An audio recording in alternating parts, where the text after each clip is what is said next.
ကျွန်တော်တို့လူတွေကဘာလို့ရွှေကိုတောက်တန်ဖိုးထားနေတာလဲတောက်ပနေလို့လားဒါမှမဟုတ်အရန်ဈေးကြီးလို့လား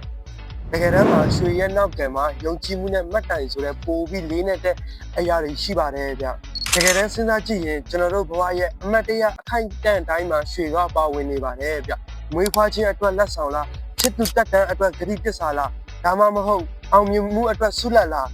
ဒီလိုထူးခြားတဲ့အခိုင်အတန့်အမတ်တရတိုင်းမှာရွှေကပါဝင်နေပါတယ်ဗျရွှေဟာကျွန်တော်တို့အတွက်ရိုးရိုးတက်ထုမဟုတ်ပဲနဲ့ခံစားချက်ကလေးကိုမြုပ်လုံးဖော်ပေးတဲ့အရာဝတ္ထုတစ်ခုလိုဖြစ်နေပါတော့တယ်။နောက်ဝတ်ထားတဲ့ရွှေကအလားစင်ဖို့တင်မဟုတ်ပဲနဲ့လိုအပ်လာရင်ခမားရဲ့ဘဝကိုပြန်လဲထူထောင်ပေးနိုင်တဲ့ liquid gold အရန်တင့်ငွေဖြစ်နေတာပါ။စီးပွားရေးလောကမှာတော့ရွှေကို safe haven လို့ခေါ်ကြတယ်ဗျ။ဆိုလိုတာကမုံတိုင်းတွေခတ်ထန်နေတဲ့အချိန်မှာတော့တဲ့အတွက်ခုနာရာအနေရကင်းတဲ့စိတ်ကန်းလေးတစ်ခုပေါ့ဗျာ။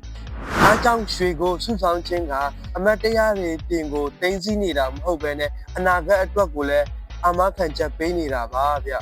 အဆုံးသက်ရရင်ရွှေဆိုတာကအချိန်တွေကြားထဲမှာပျောက်ကွယ်သွားမဲ့ fashion တစ်ခုမျိုးမဟုတ်ပါဘူးဗျ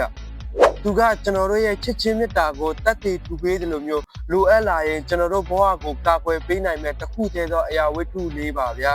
အမတ်တရားကိုတောက်ပစေပြီးတော့အနာဂတ်ကိုစိတ်အေးစေတဲ့အရာပေါ့ဗျာ